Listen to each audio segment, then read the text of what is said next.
All right, I thought I'd post a video of a project that I'm doing right now in Golden, Colorado. This is a job that was built originally back in 1971, and we are now going to butter over this with a reinforcement coat, and we're going to put rock panels over all of the existing rock to give it a better, new look.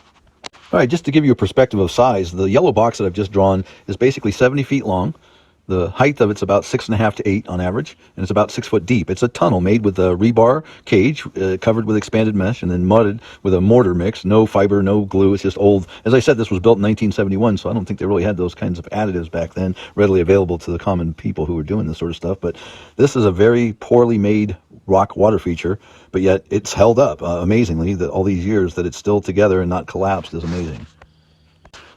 What we're doing to this feature to give it strength is we're going over it with about 2 inches of a mortar mix that's got fiber reinforced glue additive, and we're putting in a stow mesh, yellow stow mesh, that's going to reinforce this thing. Once we have it all reinforced, then we're going to go ahead and panel rock panels over the top of it, making it look like rock, and that's what we're doing. Just kind of showing you a quick overview in the video. The next video I put out is going to give you a little more slowed down, kind of here's how we mud a rock type of a video. Right now I'm just going to give it an overview.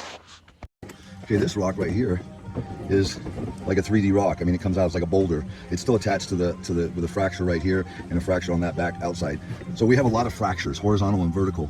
And right now, all the panels are not installed. We're just, like I say, in here, we're going to seam this one from behind. We're going to get behind and seam that whole seam, seam this whole seam, seam this, seam that, seam where it goes to the wall here and where it goes to the wall here. Then we can put a couple of panels for a top. Same with that rock over there. This is a big rock that pops out from the bank. Some of these that are real flat, they're not. That's ground zero. That's the most I can go in. And I don't have an ability to go any further in, so that's ground zero. Some of these panels are just that, like this one is, and it pops out a little bit. So we've got, instead of just plywooding the wall, like with this one panel, I could have just sheeted this wall and had no relief, no fracture, and that's not what I want. I want pop out, I want fracture, horizontal and vertical. And by the time you get to looking at this after it's done, I think you'll appreciate it. It's like a fracture. So you'll see a lot of these are screwed with plastic molle anchors to the wall with wire holding them. It's just, we need to hold them in place long enough to be able to mud them. Once we mudded them, they ain't going nowhere. So in these bigger rocks, we're actually going to pour concrete as a foundation. So in the bottom of this thing, we're going to put concrete about 6 inches, and then it comes up on the side, it comes up on the wall, so it makes like a little foundation for that pop out. And that rock over there is the same way. It needs a foundation. Anytime we leave this structure back here, we need concrete underneath it. So that's what we're doing. Anyway, we're going to start mudding here in a minute. I just washed it all down, and the guys are down there mixing some mud.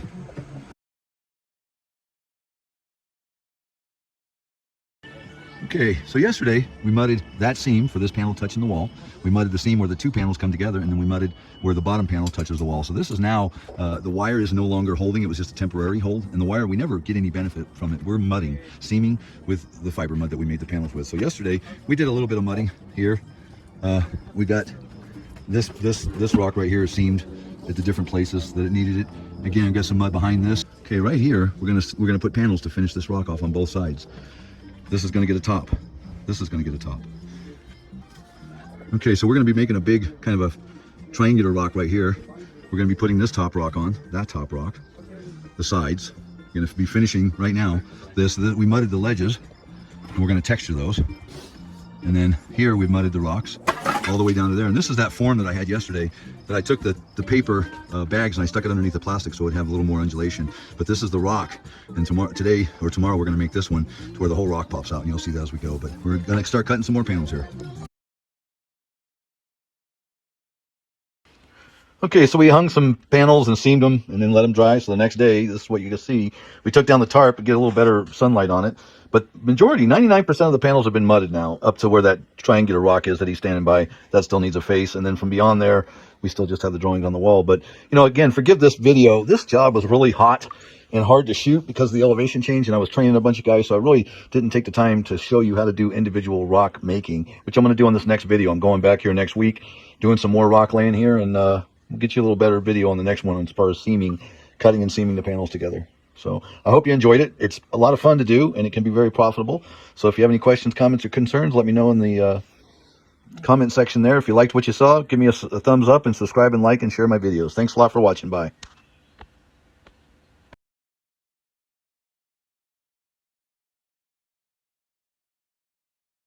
As of this clip, we had applied a 2-inch thick fiber mesh reinforcement coat on only the face of the tunnel. Then we started to veneer the face with rock panels, but all of the reinforcement that was mixed for that face was done below and hand bucketed up the hill in 5-gallon buckets and then hand applied. Wasn't moving us along very fast, and with so much more area needing to be completed, I had to re-advise my customer on a solution.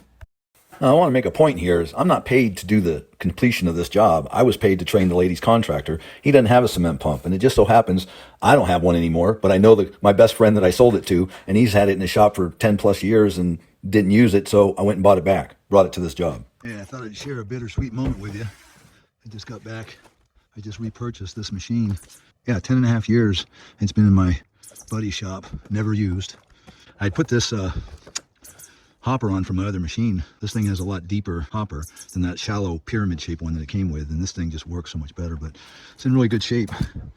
And I'm just going to clean it up and renew it, get it to where everything's greased. And all right, so I took all these old templates off, or not templates, but the plastic. I had a piece of shower board there, but I made all new, and I modified the deck that we stand on. Normally, it was just one piece, and I doubled it up, made it really secure, and then I covered it this time. Instead of just plywood, I covered it with shower board. But did change on mine. I took the pyramid shape hopper, and I had this from my old machine, and it's better being round and deeper because we can stand up here and put our mixer in there and keep the mud alive as we're pumping, so it doesn't set up if it's got the glue in it. It used to set up really bad. But anyway, I got it all ready to go except for the flaps that I tape plastic so you can have like a curtain here, and then over the buttons in the back, I do the same thing here. I put a piece of plastic over there to where when you touch those, you don't get them cement. But it's all just about done with the what do you call it, the tabs and everything, pushing everything together. But the thing I like about this concrete pump is that it fits in the back of the pickup truck, and I've got an 8-foot bed, but it even fit in a 6-foot bed, and it's only 34 inches wide, so it fits through gates and properties that you're servicing. All right, this morning we're getting ready to reinforce like we did up here. You can see where we've covered the whole side of this with a mud combination to where we've strengthened the previous pour that was here. But this is buckets of water ready, Portland cement, so we can make some mud in our mixing tub with the mixer, and then we put it in the hopper, and then we turn on the machine, we spray it up. So this is all cleaned, and the plants are taken away, just cut down to where we have really good access, but this whole thing is just falling apart. And if you walk in the center of this or the trough, there's a big gutter. The water comes here. It just simply, it's not a slide, but it looks like a slide, and it's, if you step in the center of that, you go through. It's not a very strong thing, so that's why we're reinforcing it. We put some panels up. We left this door of the grotto open. We're going to go back there and spray from the inside, and then we've got panels to stick there, so we can just literally reinforce this whole entire thing. But we're getting ready to turn this puppy on. Got it elevated so there's less head height, and we've pushed the pump discharge as close as we can. We've got 75 foot of hose, and we got enough to get in through the backside. I'm thinking if you can see a little hole, cut a hole right there, if I can get my finger in the camera, right there and there, and on the backside, the unit, instead of going up and over the unit, which would have been more head height, more hose length, I went through it because it was just expanded metal and rebar, you know, about a half to 3/4 of an inch. So we just cut a hole through this side and the other side. Now we can run the hose through. It's about a 6-foot width, and we've got a rope in there. We tie it to the hose, we pull it through, and there you go. You got your pump, your hose on the other side without going up and over. But hose, this unit, when they came, they sent it with a 75-foot hose. We used to use this in the shop to produce panels. And to turn it on, I had to have 9 guys ready to pump and to move molds and you know, finish them and stuff like that. But we've got 5 today, and we've got 75 foot of hose, which normally when we were in the shop, we went down to 1 hose and we'd move the machine around. It's on wheels. I've got it blocked right now. I've got the machine covered to where nothing can get sprayed on it and in it, and it stays clean. These are just shower boards with door panels, the push-pull door panel pieces that I put on, and we're ready to go. I have to apologize as I left my camera bag at the hotel and didn't have any means other than my phone to shoot video, so we didn't. But I've got a video clip here of my motorized one. This one had a gas power engine instead of the one that you saw on the site just now, which is electric. My preference is electric because I can wire it into a box anywhere. At any rate, this is a shot of the pump being used on my home where I'm doing a retaining wall with the pump. And like I say, it works like butter, pumps like butter. And if you're interested any further in training or in purchasing the pump, give me a call. My phone number is in the description area, my email. Thanks a lot for watching my videos. And if you liked it, please subscribe, share, and like. Have a great day. Bye.